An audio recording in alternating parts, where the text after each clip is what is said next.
dan sekarang daripada harga yang sangat lowest. Pengetahuan semua, ETF yang kita tengah nak buat pembelian ni adalah ETF yang merangkumi saham-saham beri dividen di Asia. Yang saya dapat kongsikan antara negara-negara yang terlibat dalam ETF ini iaitu pertama adalah Malaysia, Thailand, Indonesia, Singapura dan Filipina.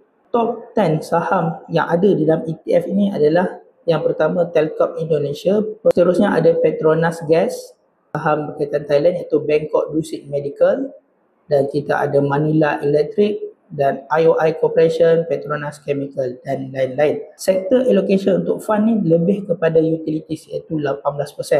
Sektor energi pada tangga yang kedua dan yang paling rendah iaitu financial. Paling penting, ETF ni adalah pelaburan yang low risk dan dia konsisten memberikan dividen. Anda boleh scroll ke atas, ini adalah market depth. Kalau kita tengok, kalau anda nak terus beli, dapat ETF ni anda kena beli pada harga seller iaitu 0.719. Kalau anda nak beli murah, anda kena beraturlah iaitu 0.711 ataupun anda nak beli pada harga 70 sen, anda kena beraturlah. So kalau anda nak terdapat, terus beli 71.9 sen ni. Dan pergi dekat button buy sebab kita nak buy, nampak tu button buy warna hijau.